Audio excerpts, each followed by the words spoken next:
Duel Review is brought to you by NexusDigitalComics.com. On today's Duel Review, the graphic novel Spera. I'm RJ. And I'm Nick. Let's get to it.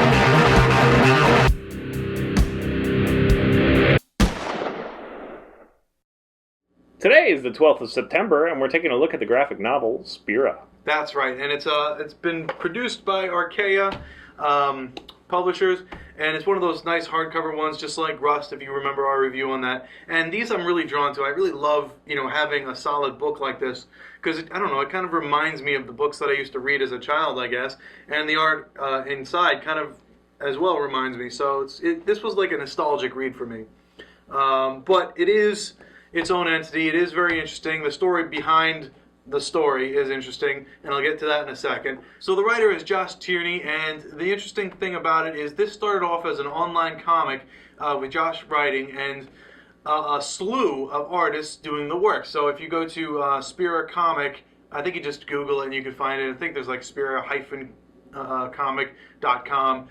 You get to see everything that they've done, all the little short blurbs that they did, some of the short stories, and all of that work kind of got collected into this. Now this is a retelling, I should say, because the artists who did the online comic did like little snippets or just like kind of mesh drawings or just quick things.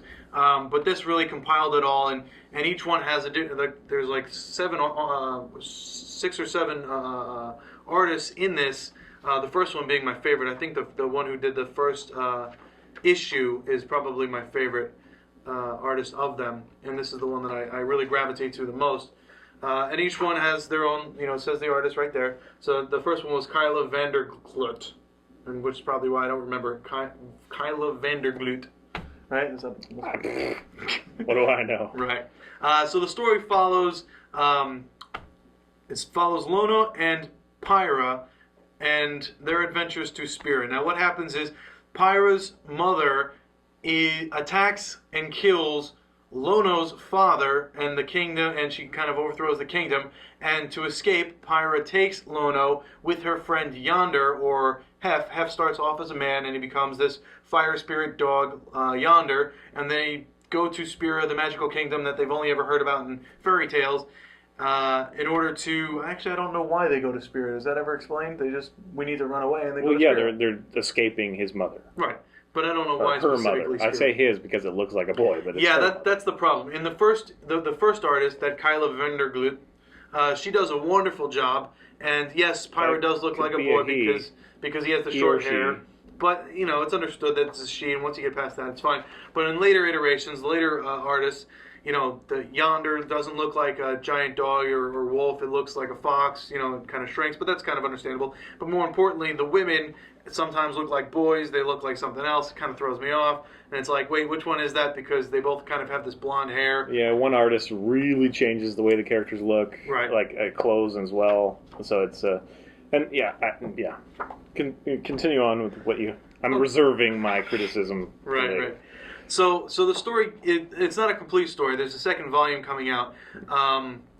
But at the end of this, there are some small short stories, and the short stories are pretty fun, especially the ones with the cat, who is like the great warrior cat. Yeah, which I wondered, is he like something popular indie style on the Yeah, I don't know. I think they just threw him in. Kind of alludes to that. Yeah. That he has his own comic, and they're had permission to borrow his likeness or something. Right.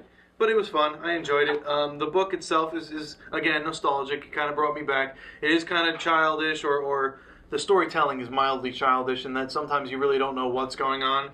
You're just kind of going with the story and hoping that it gets explained later, which is unfortunate because... Okay. Do you want to say there is no story. I dislike everything about this. Okay.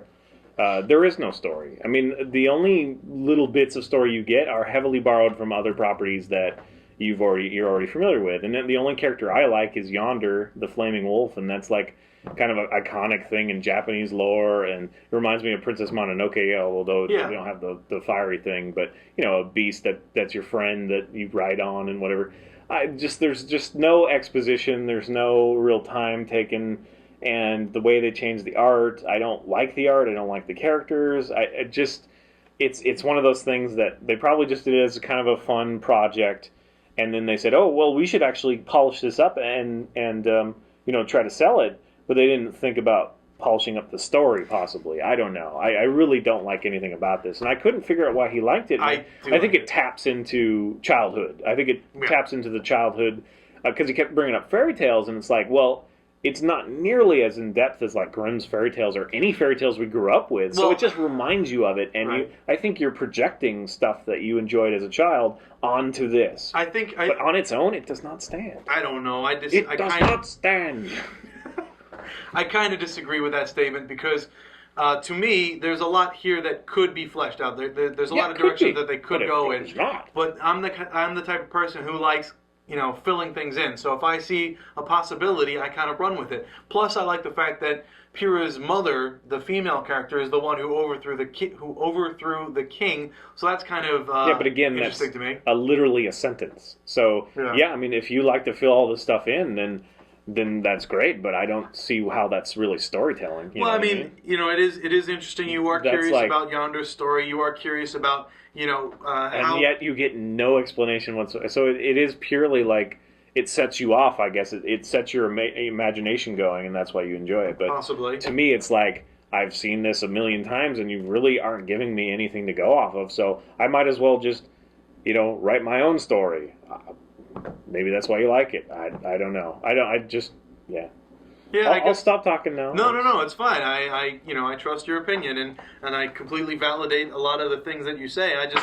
I like it.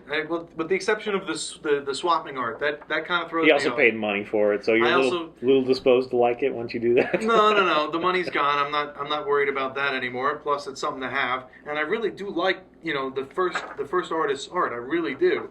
It really gets. Yeah, but that's the worst part of the story. There's really nothing. I mean. The first issue, that's where everything is explained. It's not explained. It's said.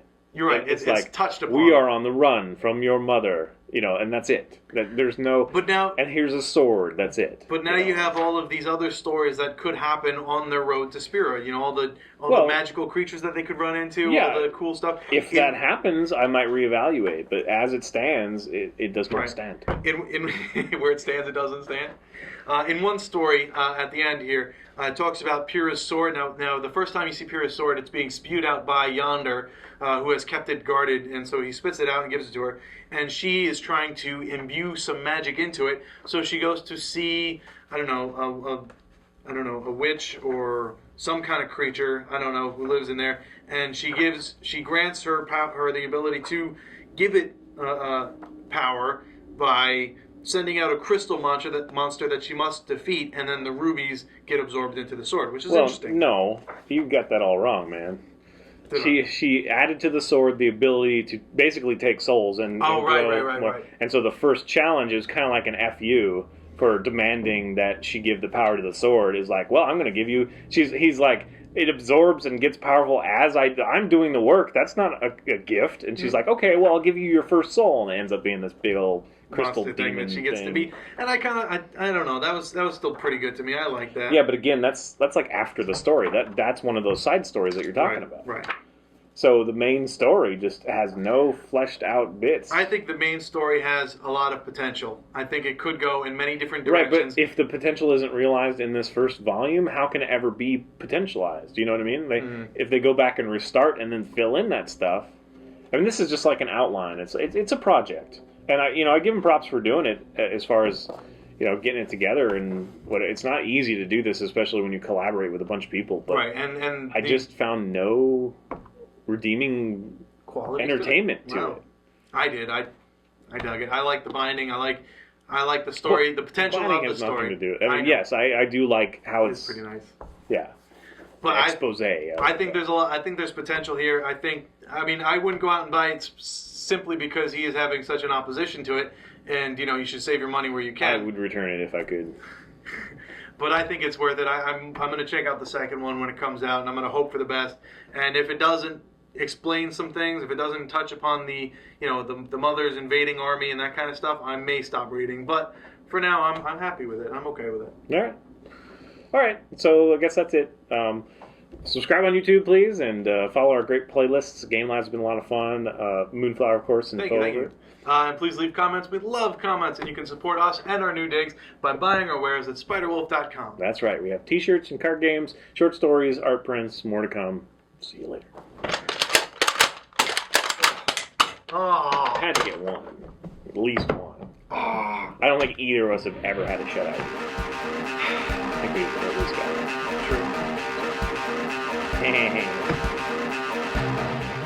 Next up, it's Yobi, the five-tailed fox.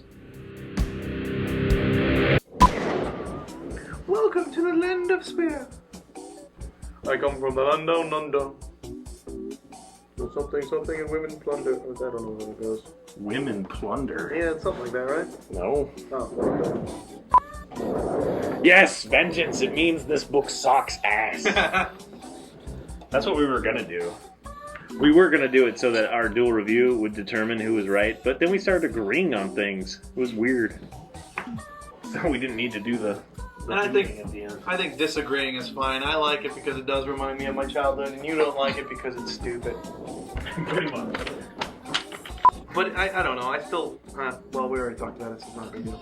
Yeah, I mean, to me, Now I have one more. I could overlook the weird art choices and the disparate, nature to that if it had a strong story. But it has these elements that you recognize from other stories, and it relies on you implying and projecting things onto it that aren't explained in the story, that aren't a part of the story. Right. So it's like a comfortable shoe, and then you're like, well, why the fuck am I still wearing these? Because, they're not supportive, and they're not, whatever. It was kind of a bad analogy, but I tried.